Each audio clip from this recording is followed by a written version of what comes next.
গায়ের পথে পথে ঢোলের আওয়াজ আর বৈঠার ছলাৎ ছলাৎ শব্দে মুখরিত শীতল বাতাসে বয়ে আসছে এক নতুন নৌকাবাইজের খবর।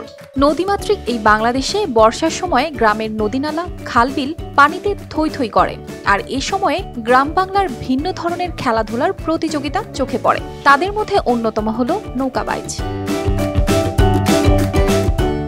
মাদারীপুরের নদ নদী যেমন পদ্মা, আড়িয়াল খাঁ, কুমার, কৃত্তিনাশা এবং পালরদি নদীতে একসময় বর্ষাকালে নৌকা বাইচের ধুম লেগে থাকত, কিন্তু সময়ের বিবর্তনে এই প্রাচীন ঐতিহ্য হারিয়ে যেতে বসেছে। তবে এর সংস্কৃতিকে বাঁচিয়ে রাখতে মাদারীপুরের কালকিনি উপজেলার ৬০ বছর বয়সী দেলোয়ার আকন যেন সময়ের সেই স্রোতকে উল্টে দিতে বদ্ধপরিকর।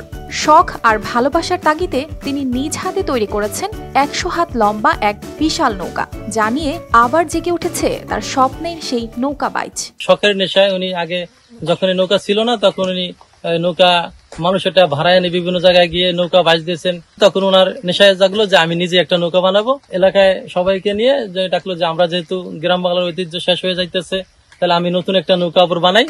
তখন উনি আর কি নৌকা আবার গ্রামের সবাইকে ডাকিয়া গ্রাম বাংলার ঐতিহ্যকে বাঁচিয়ে রাখার জন্য উনি একটি নৌকা বানিয়েছেন। ছোটবেলা থেকেই নৌকা বাইচের প্রতিযোগিতায় অংশ নেওয়ার শখ ছিল তার। বর্ষাকাল আসলেই অন্যের নৌকা ভাড়া নিয়ে প্রতিযোগিতায় নামতেন তিনি।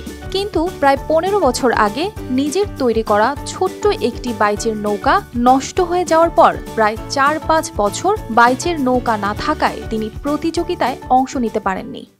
আমাদের এলাকায় নৌকা বাইচ ছিল, নৌকা আমরা বাইচ খেলা করছি।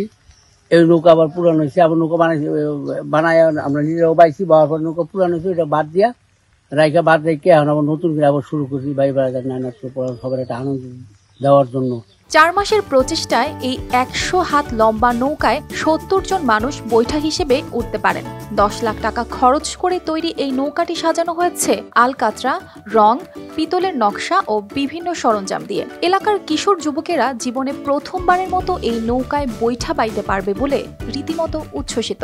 আমার কাছে অনেক ভালো লাগতেছে, কারণ আমার দাদা আরো অনেক আগে নৌকা বানাইছে, সেগুলো আমরা দেখি নাই, আমরা তখন ছিলামও না। আমার দাদা হয় আরো আগে নাও বানাইছিল। আমার দাদাই নাওটা বাদ হয়ে গেছে বলেই নাওটা আবার বানাইতে আছে। আমাদের কাছে অনেক ভালো লাগতেছে। আমরা অন্য জায়গায় গেছিলাম, বিভিন্ন জায়গায় গেছি বাজিতে, আমাদের কাছে অনেক ভালো লাগতেছে। আকনের এই প্রচেষ্টা সবার জন্য এক বিরাট অনুপ্রেরণা। নতুন প্রজন্মের উচিত এই সংস্কৃতিকে ধরে রাখা, কারণ নৌকা বাইচ শুধু এক খেলা নয়, এটি বাংলাদেশের গ্রাম বাংলার প্রাচীন ঐতিহ্য এবং ট্যুরিজমের জন্য খুবই গুরুত্বপূর্ণ। একসময় আমাদের দেশে বিভিন্ন ধরনের International Standard University, New Dimensions in Education. আপনার এই ধরনের অনুষ্ঠানগুলো হতো এবং বিভিন্ন ধরনের বোট আমাদের এখানে অ্যাভেলেবেল ছিল। বাট সময়ের আবর্তে অনেক বোট এখন আমাদের ইতিহাসে হারিয়ে গিয়েছে। তো একই সাথে এগুলি আমাদের ট্যুরিজমের জন্য আমি একটা খুব ভালো একটা ইতিবাচক রোল হিসেবে আমি অনুভব করছি।